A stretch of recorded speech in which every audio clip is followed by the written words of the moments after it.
explicación, porque ahora haciendo memoria de cuando yo estuve acá, veo que fue el año 2010, donde me pidieron hablar sobre movimientos sociales, crisis ecológica y cambio climático entre lo local y lo global, para una especie de postítulo que se estaba dando aquí en la USACH en ese tiempo. Y después el año 2012 me pidieron que viniera a hablar sobre tema ecológico y campesino para otro postítulo que también se estaba dando en los USACH, y esa vez yo propuse como tema discutir la cuestión agraria a escala global, agroecología a escala local y los movimientos campesinos en la constitución de movimientos sociales ecológicos.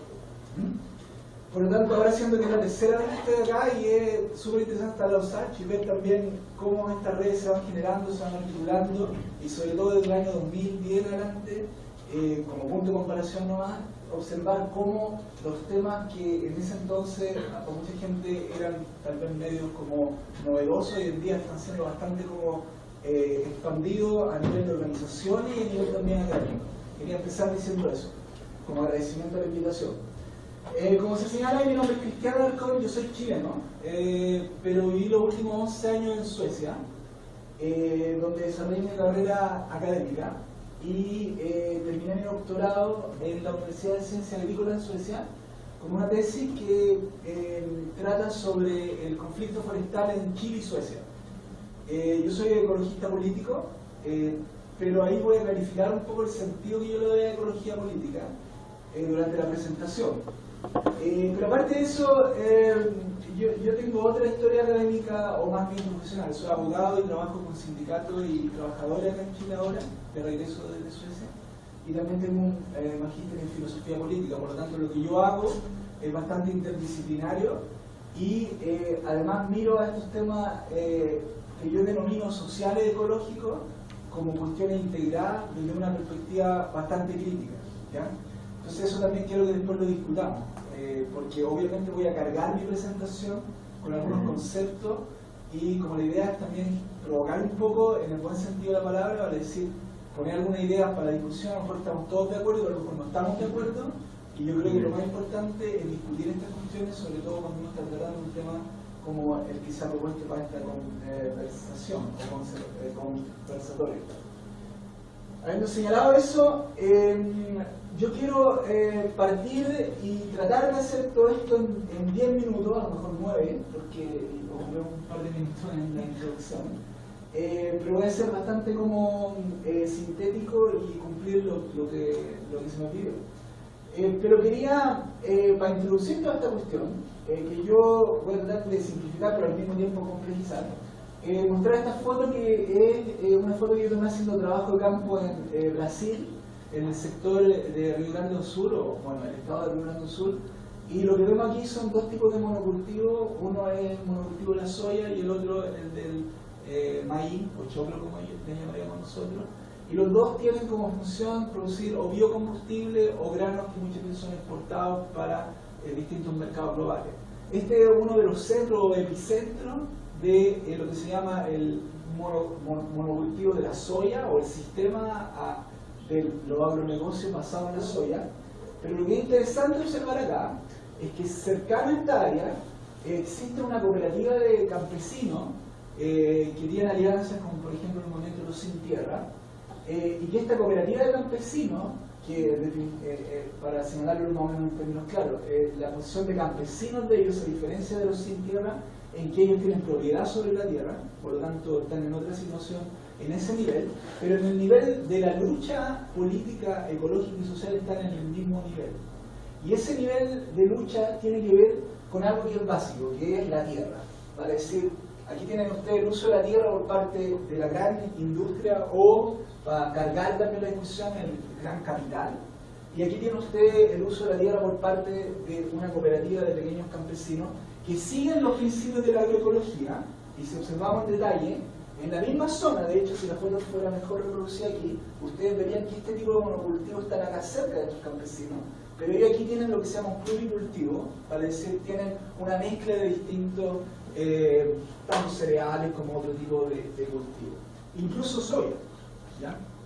Entonces el punto a hacer aquí es señalar que hoy en día tenemos una lucha por la tierra y por el uso de la tierra y por el sentido que uno le da al uso de la tierra, que es global y que se refleja en la realidad local de acuerdo a trayectorias políticas, trayectorias sociales y sobre todo la trayectoria de la articulación de los movimientos que han entrado a luchar los términos de lo que hoy en día se conoce, siguiendo algunos académicos de lo rural, como una cuestión agraria global, ¿ya?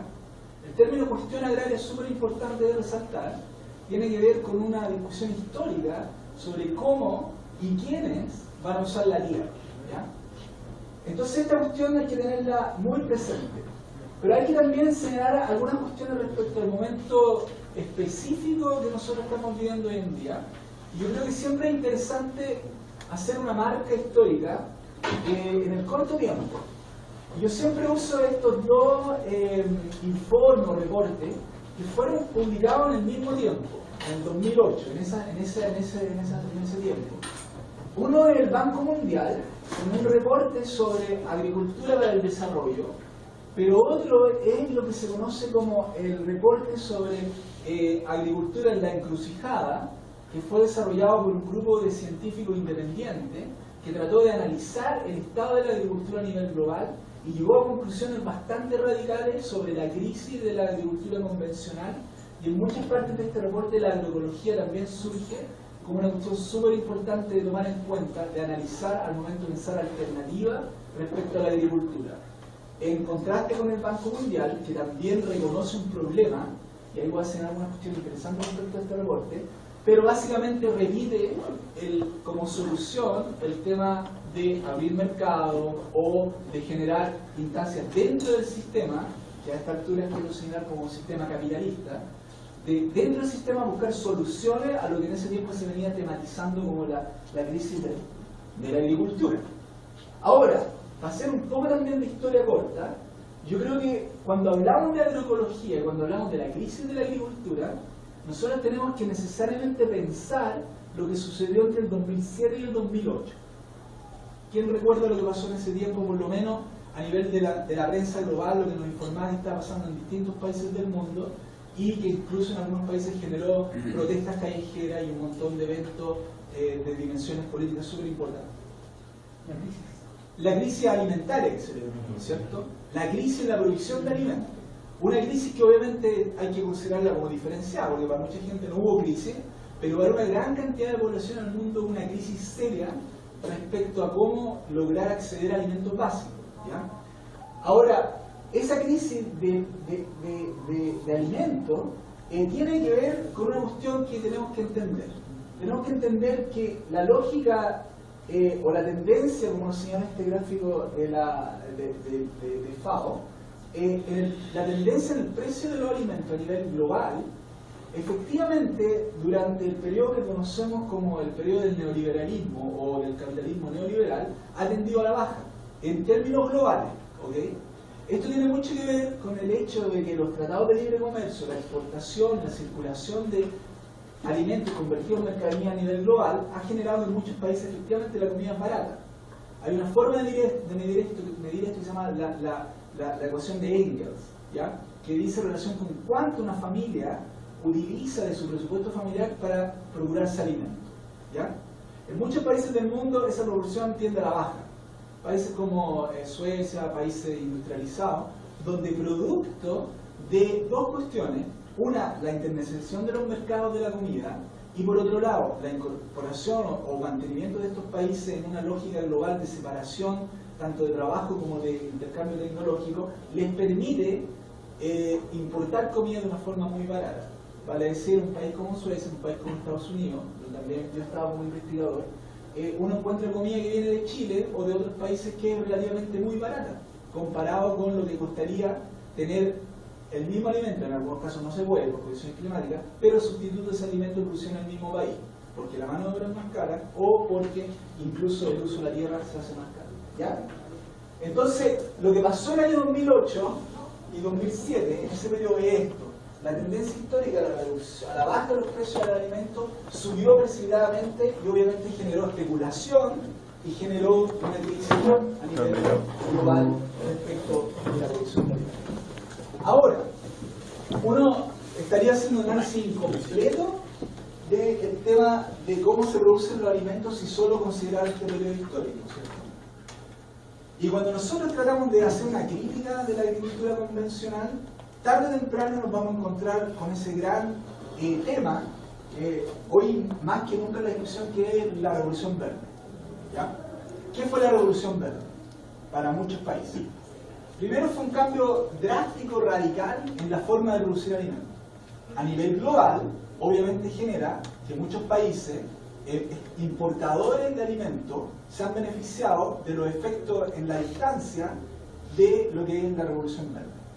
Pero en general, uno hoy en día, y porque aquí también es donde uno empieza a traer al análisis social o al análisis de una ecología política radical, empieza a traer datos duros producidos por estudios científicos respecto de cuestiones como, por ejemplo, que obviamente la producción de cereales, la producción de carne en el mundo, con tendencia a la baja en ciertos periodos y a la alta en otros, pero en general ha tendido a ser creciente. Parece que se producen más cereales, se producen más carne, y obviamente también haciendo la correlación entre la tierra que se usa para eso, es evidente que se produce más en muchos lugares.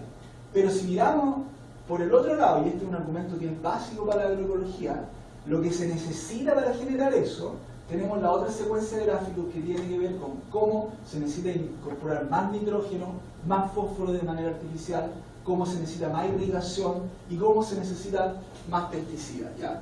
Okay. Lo que tenemos acá es, por un lado, el hecho real de que se aumenta la producción, o podemos llamar incluso productividad en ciertos contextos, pero lo que se necesita para eso es un montón de insumos, ¿ya? Por lo tanto, esta es una realidad que yo creo que, siendo global, en Chile es bastante evidente. Personalmente soy de una zona que era conocida, o es conocida en la actualidad como gran productora de palta, que es la zona de Quillota. Si uno visita hoy día la zona de Quillota y la compara con cuando yo vivía ahí, se da cuenta que, por ejemplo, la producción de palta se ha expandido notablemente hacia las colinas circundantes, y cada vez se expande, se expande, se expande. Recientemente, visitando el área de Petorca, me encontré con áreas donde históricamente la palta no era un producto de gran producción, y hoy en día está realmente en expansión, con un gran tema para las comunidades que tiene que ver con el uso del agua. ¿Okay? Por lo tanto, este tipo de análisis que se hace muchas veces a nivel global, yo creo que es súper importante que lo bajemos a nivel local. ¿Qué pasa en Chile con esta situación alimentaria global? Y cómo también Chile tiene un rol súper importante en este contexto. Ahora, lo que se viene discutiendo a nivel global, y también con ayuda de muchos estudios científicos, es que en realidad, después del apogeo de la Revolución Verde y el aumento, obviamente, de producción de muchos alimentos, a cuestión que no quiero finalizar porque en algunos casos hay discusión sobre si la producción de ciertos alimentos se debía a la Revolución Verde o no, esa cuestión la podemos discutir después del tiempo, pero hoy en día hay muchos estudios que muestran que en realidad la tasa de retorno viene a la baja. ¿Okay? Si en un momento nosotros metemos mucho fertilizante como el nitrógeno por un tiempo, va a aumentar la producción, pero en algún momento va a llegar un límite, y básicamente, aunque sigamos metiendo más nitrógeno, no vamos a estar aumentando la producción como era en el momento inicial. Para ir terminando, lo que tenemos que señalar es que hoy en día, además, producto de lo que se denomina crisis ecológica o la nueva sensibilidad ecológica, hay nuevos estudios que muestran que, tomando indicadores como, por ejemplo, la capacidad de los suelos de orgánicamente concentrar ciertos elementos importantes para la agricultura convencional, comparada con la agricultura alternativa y distintos tipos de agricultura alternativa, es mucho menos conveniente desde una perspectiva ecológica. ¿Ya? Por lo tanto, tenemos una especie de arsenal de argumentos, pero que tenemos que movilizar. Cuando uno hace una crítica a la agricultura convencional, necesita movilizar elementos.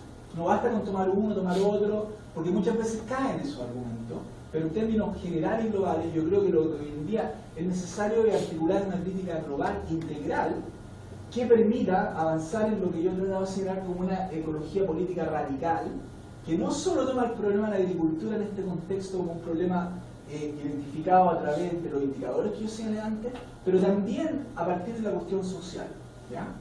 Y otro punto súper relevante, que yo creo que en Chile sobre todo es muy importante señalar, es que muchas veces cuando se habla de agricultura, se tiende a reducir el tema a lo que es la producción de alimentos, a lo que son los granos, ese tipo de cosas. Pero nunca hay que olvidar que la separación entre agricultura y sistemas forestales es un proceso que se produjo históricamente a través del desarrollo capitalista de las zonas rurales y a través del desarrollo capitalista de la agricultura, que al mismo tiempo generó una separación, que en términos epistemológicos tenemos que discutir y en términos ontológicos también, una separación entre lo que es lo forestal y lo que es lo agrario, ¿ya?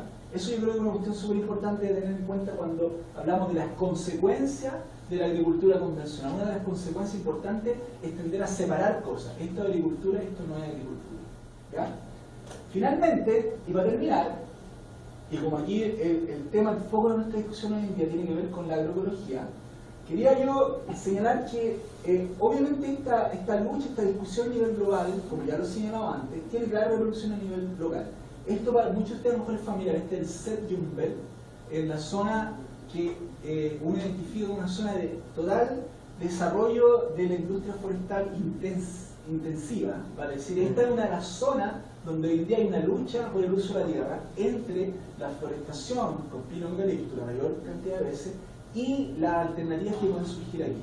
Aquí se levanta una alternativa, y este fue el encuentro que se hizo, si mal no recuerdo, en una el año no lo recuerdo, pero esta fue creo la quinta jornada de la CEPA, el grupo de estudiantes por la agroecología, donde me invitaron a exponer, pero al mismo tiempo yo estaba haciendo mi trabajo de campo con mi doctorado, y por lo tanto también fui parte de la experiencia que contó incluso con Miguel Altieri, haciendo un análisis de la experiencia del CEP.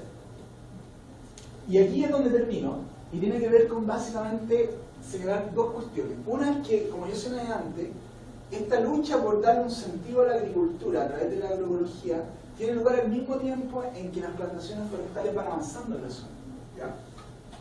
Entonces, lo que sucede en este caso nunca podría ser reducido a una cuestión netamente que tiene que ver con la agricultura, tiene que ver con el sistema social ecológico que estamos hablando acá. Y es por eso que yo prefiero señalar que acá lo que tenemos no es un movimiento ni social ni ecológico, es un movimiento social ecológico integrado. Vale decir, para mucha de la gente que yo conocí haciendo trabajo de campo, con la cual todavía me relaciono, el tema es separar dos ámbitos distintos, como sucede mucho en Santiago, donde tenemos el movimiento ecologista y el movimiento social por un lado. En realidad en el campo no se da. No se da porque las luchas sociales se identifican también como ecológicas y viceversa. Y esa es una cuestión súper importante, yo creo que hay que considerar cuando uno hace un análisis de los efectos de la agricultura convencional en muchas veces la mentalidad de las personas. Termino con este comentario. Una de las crisis que uno tiene hoy en día en respecto a la agricultura, la crisis de sentido de la agricultura, tiene que ver, creo yo, con esta cuestión de muchas veces ver la agricultura como una cuestión meramente relacionada con una ciencia de manejo de la tierra. Y la agroecología ha hecho un gran aporte, yo creo, a nivel global, al señalar que la agroecología es al mismo tiempo una ciencia, o pretende ser una ciencia, lo podemos discutir, obviamente, que tiene que ver con el manejo de la tierra y otros recursos, obviamente, pero también es un movimiento social, ¿ya? Entonces, esas son las cuestiones que yo quería plantear para la discusión, y ahora creo que es el momento de dar la palabra a la siguiente persona y cumplir medianamente, creo, a cabalidad con los 10 minutos, pero traté de hacerlo mejor.